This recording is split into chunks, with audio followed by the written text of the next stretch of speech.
Alright, so this is section 3.5. Quite honestly, I've been kind of dreading this day that 3.5 is my section, the lecture, because I think it's going to be monstrously long. We're going to do a lot of graphing in this section, and to speed up the graphs, I'm going to use my calculator, at least to borrow a table. I'm going to sketch the graph more or less by hand, but I'm going to steal lots and lots of tables from my calculator just to speed up the process. So the title of this section is Transformations of Functions.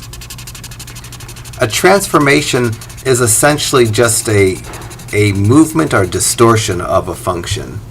And the first dozen or so problems we're going to call rigid transformations of functions.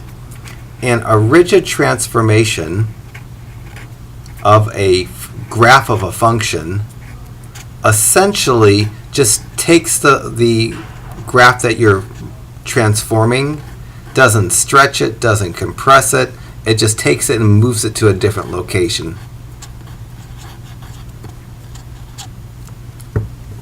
So there's lots going on with these problems. First of all, we've got function notation that students generally are kind of not comfortable with. We've got graphs that we need to do, and then we have to be clever a little bit, and all those things add up to a little bit of a tough section at first, but by the time we get done, it shouldn't seem so tough. So this is your problem 1. I'm going to do problem 2, and after I do problem 2, I'll flash problem 1 back up here so that it might make a little more sense. So beginning of problem 1 and the beginning of problem 2 give me the function f of x equals the absolute value of x, and part A says sketch a graph of f of x. So part A of number 1 and part A of number 2 are exactly the same. And then the rest of the parts are going to be similar, but they're going to be a little bit different. So when I go to do part A, I'm going to use my calculator just because I want to graph lots on my calculator. To graph a generic absolute value function, probably the best starting table will have the numbers -2 through +2 in the x column. So my x column is going to be -2, -1, 0, 1, and 2. And making tables for each and every graph that we do in this section is going to be really important as we go through the subsequent parts. How I create the tables is going to be a big deal to make you see the concepts that you need to see. Now for each x, I can get a y. For the first y, or first f of x, I do f of -2.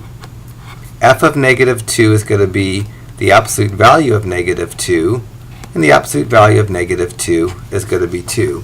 So the first point I'm going to plot for this graph is the point -2, +2. I'm just going to make a dot and not label the point, otherwise my graph's going to get a little too messy. The second point I'm going to plug -1 into the x's, and I'm going to get f of -1 equals the absolute value of -1 equals 1. I really don't want to get any of the tables done by hand because it's going to take way too long. So I'm going to finish up this table by exploiting my calculator after I plot the point -1, 1. Absolute value graphs usually have the shape of a V, and I think this one will have a shape of a V. So let me go ahead and teach you how to finish up this table, just in case you don't know how.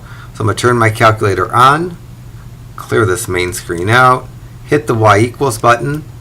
If I have anything in my y equals, I need to hit clear to get that blank. Make sure your plots aren't darkened. If you turn this on,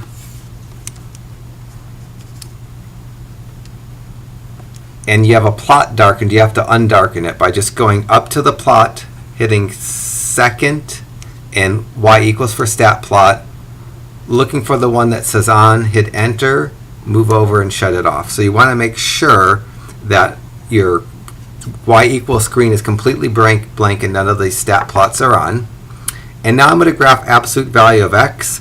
I don't have absolute value symbols. My calculator uses the ABS to mean absolute value.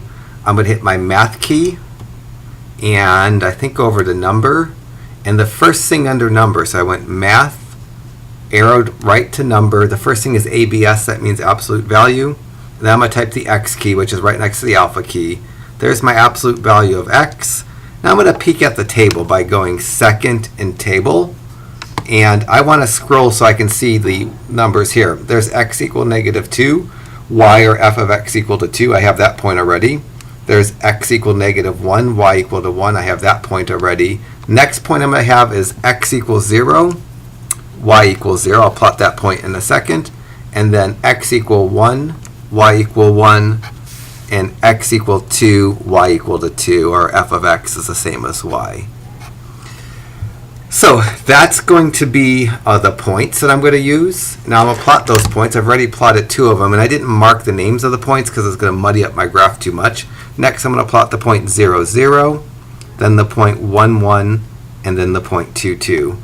And then absolute value graphs usually form hard V's as opposed to kind of rounded U's like parabolas. So I'm going to extend my graph in both directions and see that V pointed up and out. So this is a really nice graph of f of X equals absolute value of X. You certainly don't need to use graph paper to do this, but it's kind of nice to use it. I'm putting little arrows at the end to signify the graph goes on forever. And so in green I've graphed f of X equals the absolute value of X. Done with part A. That's going to be exactly your part A when you do number 1. They're not going to be any different. Now I'm going to move on to part B. Part B says find f of X minus 4.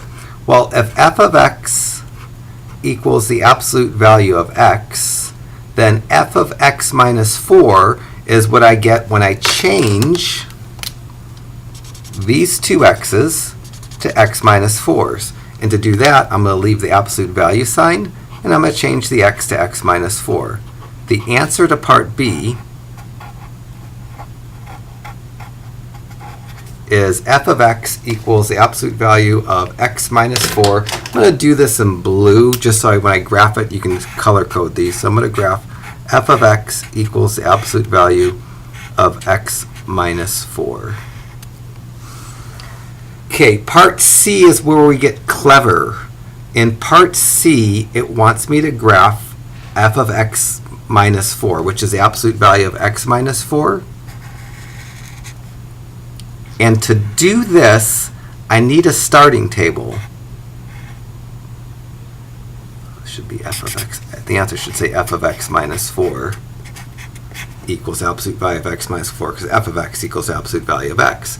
My starting table for this problem, and I'm just going to call this Y here because I didn't leave myself room to write f of X minus 4, although that would have been nice to write.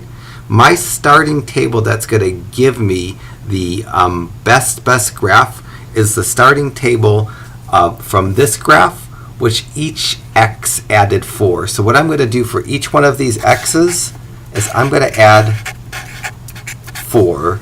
And the reason I'm adding 4 is because there's an X minus 4. The opposite of minus is subtracting, so as adding. So my table, it's going to start off with -2 plus 4, and -2 plus 4 is positive 2.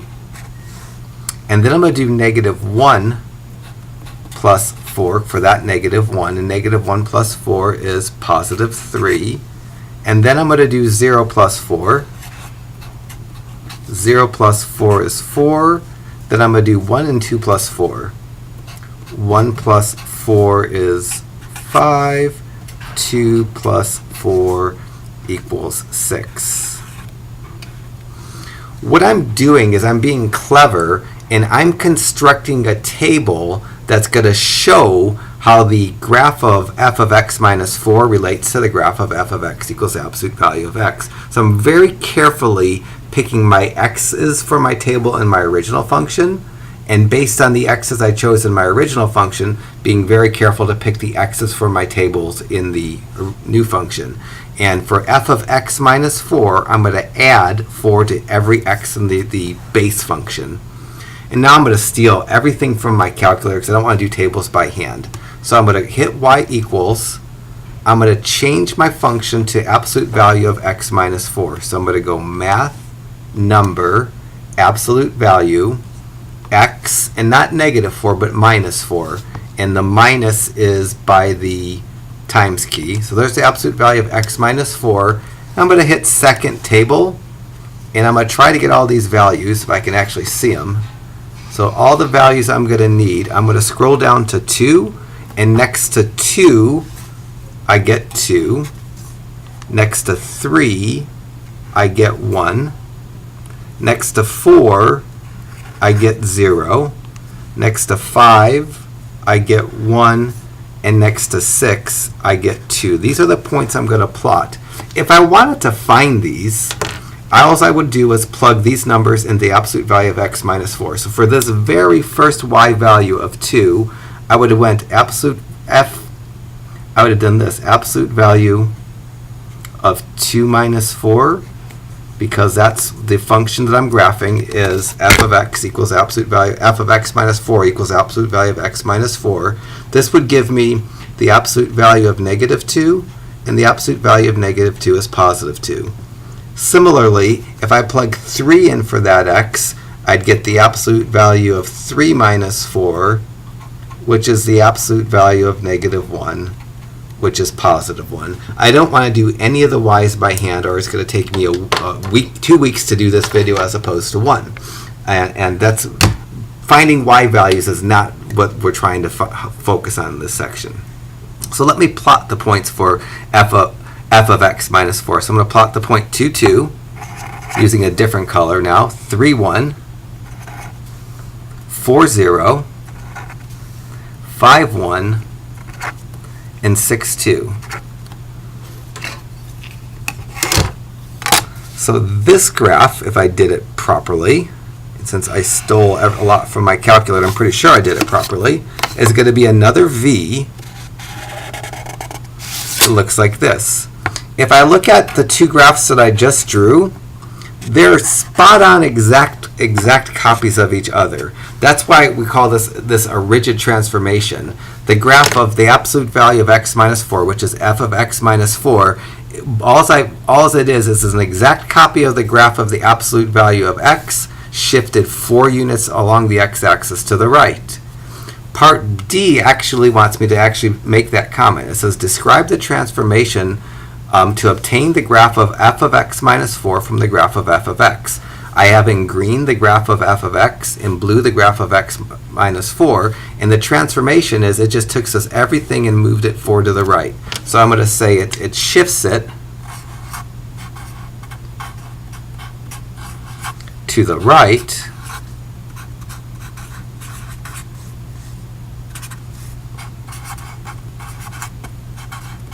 four units.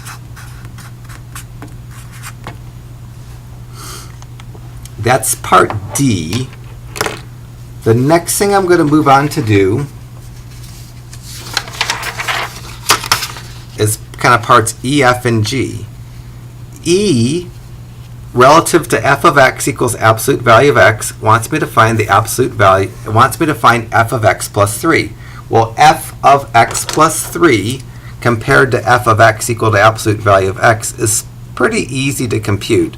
When f of x is the absolute value of x, f of x plus 3 is going to be the absolute value of x plus 3. So my answer to part 2E, f of x plus 3 equals the absolute value of x plus 3. Part F says make a table of values and sketch a graph of the absolute value of x plus 3. In the last problem, I made a table of values and sketched a graph of f of x minus 4, which is the absolute value of x minus 4. And what I did is I added 4 to every number in the x column of the initial graph. For this one, I'm going to subtract not 4, but I'm going to subtract 3 from every number in the x column. So when I go to do part F of number 2, for my x's, I'm going to go negative 2 minus 3, which is negative 5, and negative 1 minus 3, which is negative 4, 0, 1, and 2 minus 3, 0 minus 3 is negative 3, 1 minus 3 is negative 2, and 2 minus 3 is negative 1. So my table is going to be, in the x column, have negative 5, negative 4, negative 3, negative 2, and negative 1. I can call this y, or I can call it f of x plus 3, which is maybe a nicer name for it. Now I'm going to steal the y's from my calculator. So on my calculator, I'm going to turn it on, hit the y equals button, clear the function that's there, and the function I'm going to enter is the absolute value of x plus 3. So I'm going to go math number, click on the absolute value, and now I'm doing x plus 3. So x plus 3, and then hit second in table, and I cursor till I find negative 5. Next to negative 5, I see positive 2. Next to negative 4, I see positive 1. Next to negative 3, I see 0. Next to negative 2, I see 1. Next to negative 1, I see 2. So those are the points I'm going to plot. You'll notice that in my original function, the y values were 2, 1, 0, 1, 2. When I graphed f of x minus 4, I made it so my y values were 2, 1, 0, 1, and 2. And now I'm graphing f of x plus 3, and my y's are 2, 1, 0, 1, and 2. When you add or subtract a number using function notation inside a parentheses, you can create tables if you pick your x's carefully that have the same y's. So I'm going to plot these points. The first point I'm going to plot in red is the point negative 5, comma 2. So negative 5, 2, and then negative 4, 1, and then negative 3, 0, negative 2, 1, and negative 1, 2. Doing them all on the same graph because they all make exactly the same v. Absolute values are really nice to see rigid transformations because they don't have any bends that kind of distort your perspective. So each one of these graphs, if you slid them all onto the origin, they'd all look exactly the same. They all have exactly the v with exactly the same width. So I've graphed all three graphs. I found the function, I made a table of values and sketched a graph. Now I need to describe the transformation and compared f of x plus 3 in red to f of x in green. F of x is in green, f of x is in red, and f of x plus 3 is in red. And this is 1, 2, 3 units to the left. Whereas the last graph between the green f of x and the blue f of x minus 4 was 4 units to the right. That's why I said in that one this just shifted 4 units to the right. This to this, I'm going to say it shifts it 3 units to the left. So my answer to part G, to describe the transformation to obtain the graph of f of x plus 3 from the graph of f of x. From the graph of f of x, if I take that entire graph and shift it 3 units to the left, I'll get the graph of f of x plus 3. So I'm just going to say it's shifted 3 units to the left.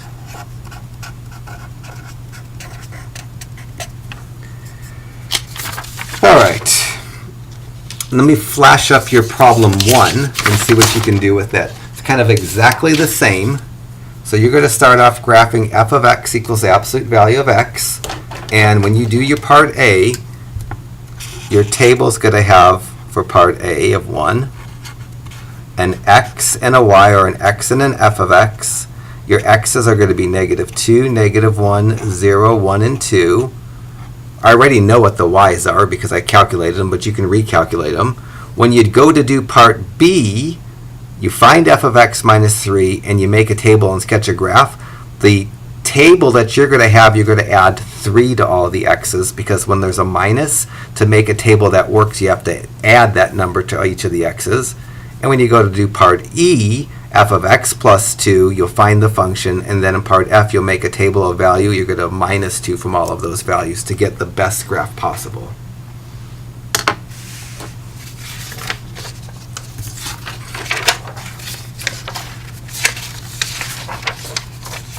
I'm going to move on and do number 4. And number 4, it's working with x squareds.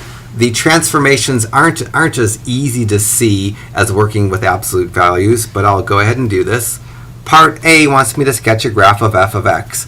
I'm going to use the exact same starting table for this function. I like this table a lot. If I can use it, I exploit it. So I'm going to start with -2, -1, 0, 1, and 2, and make an x and an f of x. Could get all my y's by hand. The first y, I would go f of -2 is -2 squared, and that's positive 4. Can go f of -1 equals -1 squared, and that's 1. I like getting the y's using my calculator just in case sometimes I make mistakes by hand. So on my calculator, I'd go y equals, clear out the function that's in there, and go x squared. Then just second table, arrow around. There's the point -2, 4, -1, 1. The next point is 0, 0, and then 1, 1, and then 2, 4. So I'm going to plot those points, and now I'm going to connect them with a u because this is a parabola. So the point -2, 4, the point -1, 1, 0, 0, 1, 1, and 2, 4. I'm not going to use a ruler because this has a bend to it, and the ruler doesn't really facilitate the bend so much. So this is a reasonable graph. For me, it's stellar, of f of x equals x squared. Now I'm going to move on and do basically the same things that I did for question 2. First, I'm going to find f of x minus 5. Since f of x is x squared, f of x minus 5 is going to be x minus 5 squared. My answer to part B of number 4 is going to be f of x minus 5 equals x minus 5 quantity squared. Now I want to make a table of values and sketch a graph. When I'm finding f of x minus something, I'm going to add that number to each of the y's. So I'm going to go 2 plus 5, 1 plus 5, 0 plus 5, -1 plus 5, and -2 plus 5 to get my y's. So my x's, and my table, I just don't leave myself enough room. My table should look like this for number part C. It should say x and f of x minus 5, which would be the nice way to describe it. And then for my x column, my first one, I'm going to go -2 plus 5, which is positive 3. And then I'm going to go -1 plus 5 and put positive 4. And then 0 plus 5 and put 5. 1 and 2 plus 5 and put 6. And 2 plus 5 and put 7. So those are going to be my x values. I need to get my y values before I sketch a graph. I'm going to cheat to get my y values, or be clever to get my y values. So I'm going to hit y equals, clear this out, and enter the function parentheses x minus 5 squared, and do second table, and then find x equal to 3. Next to x equals 3, I see 4, so that's going to represent the point 3, 4. And then next to 4, I see 1. Next to 5, I see 0. Next to 6, I see 1. And next to 7, I see 4. If you look at the y's in my initial graph and the y's in this graph, they're exactly the same. That's my goal if I can. If I can make that happen, I'll make that happen. So the first point I'm going to plot is the point 3, 4, then the point 4, 1, then the point 5, 0, then the point 6, 1, and then the point 7, 4. And I'm going to again draw the best I can. I'm going to draw a U.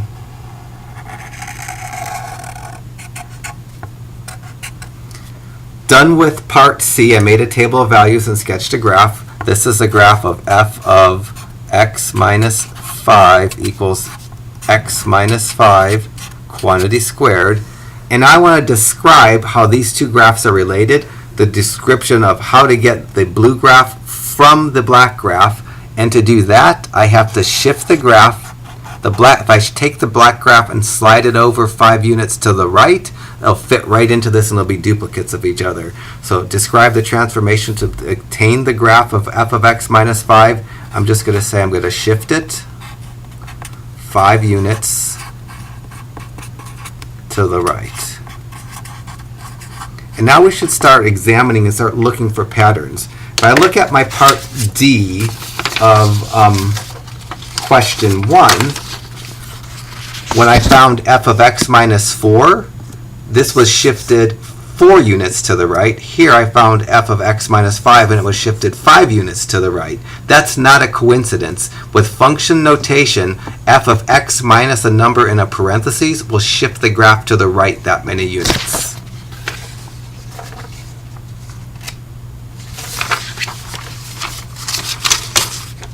Flip on to the next page here. The next page wants me to find first f of x plus 3. Here, f of x equals x squared. F of x plus 3 is going to be x plus 3 squared. So my answer to part E is going to be f of x plus 3 equals x plus 3 quantity squared. Part F wants me to make a table and sketch a graph. I'm going to label the x column x and the y column f of x plus 3, which is probably the nicest way to label it. And for each number in my beginning graph, I'm going to subtract 3. So I'm going to go negative 2 minus 3, negative 1 minus 3, 0 minus 3, 1 minus 3, and 2 minus 3, just taking those 5 x's and subtracting 3 because there's a plus 3 there.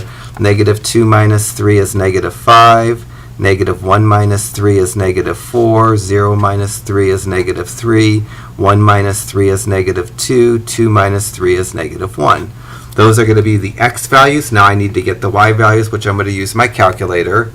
In my y equals, I'm going to graph x plus 3 squared. So I'm going to go y equals clear parentheses x plus 3 squared second table, and I'm searching down for negative 5. Next to negative 5 I'm going to get positive 4. Next to negative 4 I get positive 1. Next to negative 3 I get 0. Next to negative 2 I get 1. And next to negative 1 I get 4. So I have my 5 points that I'm going to plot all on this graph here. So I'm going to graph first the point negative 5, 4. So negative 5, 4, and then negative 4, 1, and then negative 3, 0, then negative 2, 1, and then 1, 4. Again, I'm not labeling the points because it gets too messy. And I'm going to make a u because when you have an x squared, you get a parabola, which is more or less a u. And that finishes part F. I made a table of values, very carefully constructed my table of values. For all of these problems, I wanted to, if I can, construct my tables to make the y's come out the same. The first graph I did, its y's were 4, 1, 0, 1, 4. The graph I just did, the y's were 4, 1, 0, 1, 4. And the graph on the last page that I did, the y's were 4, 1, 0, 1, 4. Not a coincidence, because in rigid transformations of moving a graph left or right, you can force the y's to come out the same. The last part is to describe the transformation to obtain the graph of g of x from the initial equals x squared. And this graph is exactly the same. If you just took the initial graph of x squared and slid it over 3 to the left, they'd fit right on top of each other.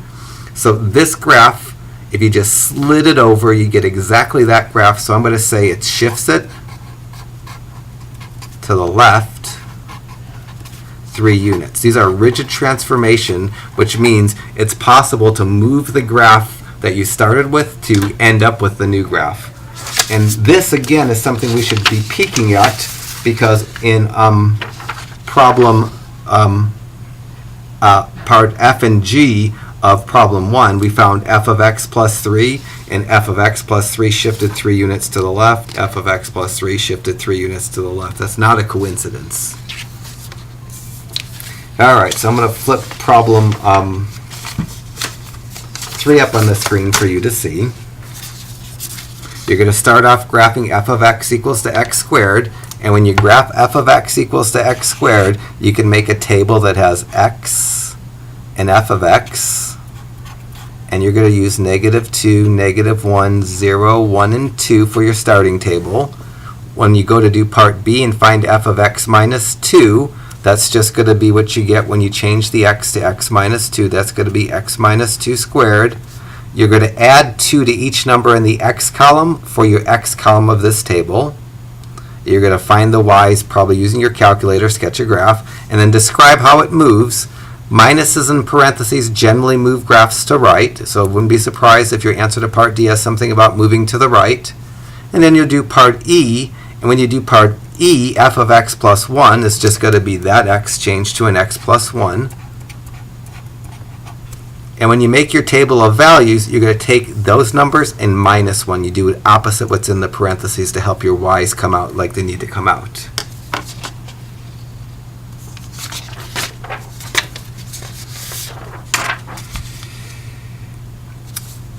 This is the first problem where it's a little bit of a trick. First of all, the initial problem has more than just an x, which is a little bit, confusing. And I have a square root. And with square roots have domain issues, and you can't plug numbers. You won't get y values for any number that are outside the domain. So before I sketch my graph, I'm going to do a starting table. And the starting table I'm going to do is going to start, so this is going to be the first number in my x column. And I'll actually show you this graph on my calculator. I haven't been showing you my calculator's graphing because I didn't want to. I just wanted to be able to do everything by hand. But when I'm graphing a square root, I'll take what's under the square root and set it equal to 0.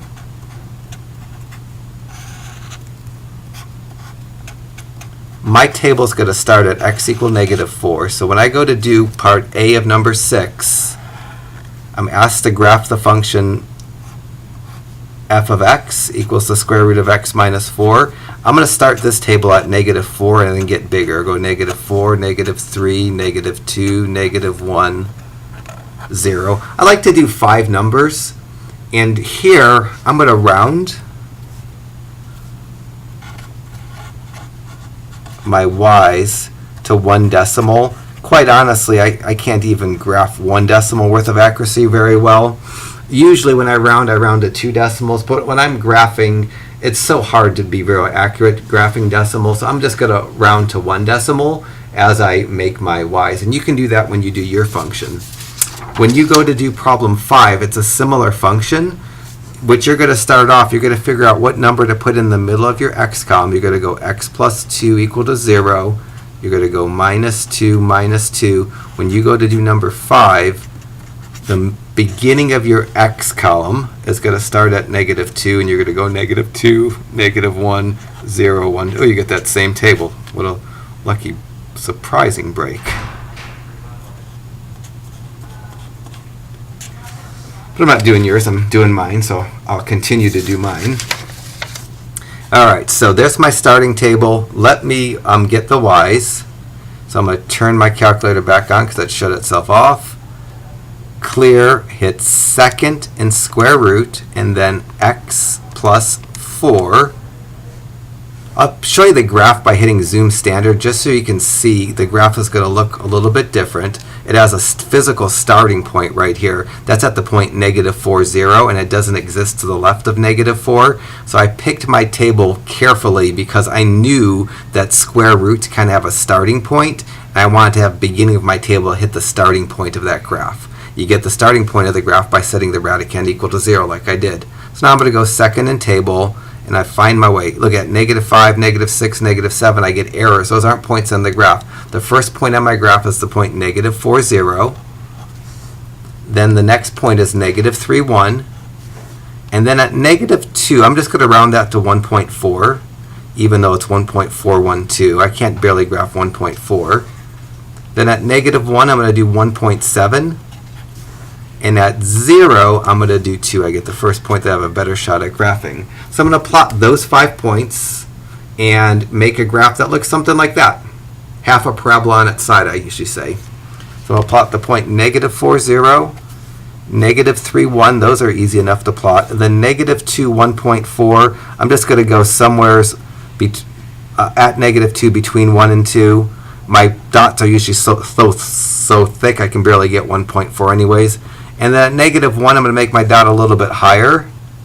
And then at 0, I'm going to get 2. So this is, best I can. This is the graph of the f of x function. Now I'm going to move on and change colors and do f of x minus 5. Well, if the f of x function is the square root of x plus 4, then f of x minus 5 I get by changing this x to an x minus 5. So it's going to be the square root of x minus 5 plus 4. I just took the x's, changed them to x minus 5s, and my answer for part B is f of x minus 5 is going to be the square root of, I'm going to simplify that, minus 5 plus 4 is minus 1. I'm going to make a table of values and sketch a graph. I'm going to describe the transformation. If I had to guess at the transformation just by looking at this question, if you have f of x minus some number in a parentheses, it should shift the graph 5 units to the right. So my guess for part D is the graph that I'm going to draw second is going to be the same as the first graph. It's going to be shifted 5 units to the right. That's my guess. Could be wrong, but I don't think I'm wrong. Now I'm going to do my table of values. For my table of values, I'm going to have my x column and my f of x minus 5 column. And I'm going to add 5 to each one of these. So I'm going to go negative 4 plus 5, negative 3 plus 5, negative 2 plus 5, negative 1 plus 5, and 0 plus 5. Negative 4 plus 5 is positive 1. Negative 3 plus 5 is positive 2. Negative 2 plus 5 is positive 3. Negative 1 plus 5 is 4. And 0 plus 5 is 5. So now I'm going to enter the function square root of x minus 1, and I'm going to get the y's for my table. So y equals clear second square root x minus 1, and then second table. Lots of errors there. The first non-error is next to 1. That's the point 1, 0. And then the point 2, 1.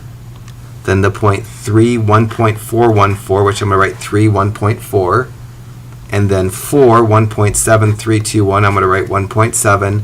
And then 5 and 2, and I'm just going to write 5 and 2. Now I'm going to plot those, and you'll notice that the y's of my first graph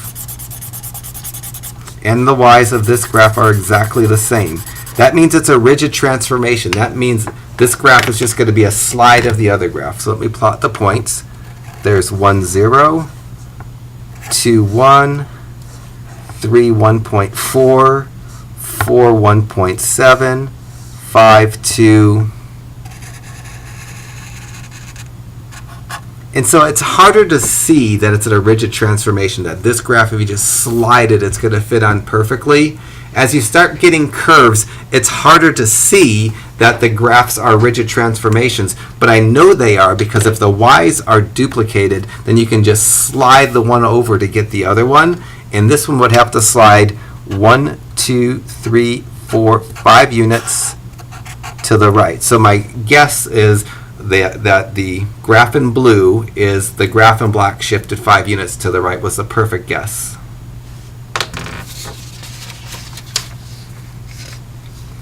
All right, now the E, F, and G. So for E, it wants me to find f of x plus 2. Well, f of x is given as the square root of x plus 4. F of x plus 2 you get by changing that x to x plus 2, so it's going to be x plus 2 plus 4. My answer for part E is f of x plus 2 equals the square root of x plus 6. Need to make a table of values and sketch a graph and describe the transformation. My guess is the transformation is going to be a 2-unit shift to the left. I think it's going to be shifting to the left 2 units. I can make that prediction without even doing a graph because function notation, it's easy to tell whether a graph shifts to the left or the right. A plus inside of parentheses shifts a graph to the left. A minus inside of parentheses in function notation shifts it to the right. So let me make my table of values by taking each one of these numbers and subtracting 2. So I'm going to go negative 4 minus 2, negative 3 minus 2, negative 2 minus 2, negative 1 minus 2, and 0 minus 2 for my x's. So my table is going to have an x and an f of x plus 2. Negative 4 minus 2, because they have the same signs, I add them and keep them negative and get negative 6. Negative 3 minus 2, I get negative 5. Negative 2 minus 2, I get negative 4. Negative 1 minus 2, I get negative 3. And 0 minus 2, I get negative 2. Now I'm going to get the y's by entering the square root of x plus 6 on my calculator and stealing the y's. So now I go y equals, clear, second square root x plus 6, second table, and I arrow up far enough. The errors are going to be parts where the graph doesn't exist. The first point I see is negative 6, 0, then negative 5, 1, negative 4, 1.4, negative 3, 1.7, and negative 2, 2. Again, if you look at the y's, they're not a coincidence. On each of these shifting lefts and shifting rights, the f of x plus a number and f of x minus a number, I can force the y's to come out the same if I pick the x's cleverly. So I'm just going to plot these points. First point, negative 6, 0. Second point, negative 5, 1. Negative 4, 1.4. Negative 3, 1.7. Negative 2, 2. I think it's going to look something like that. I don't know how well I've drawn that, but it's good enough for me. This blue one maybe should stay under, I guess. It probably should probably been more like that, but then I actually drew. But yeah, my graphs are never stellar. They're the best I can do. And again, if I want to describe now how the black and the red graph love, if I look at the anchor point, this point is 2 units to the left from that black graph. To the red graph, it's shifted 2 units to the left, and there exactly what it is. It's shifted 2 units to the left.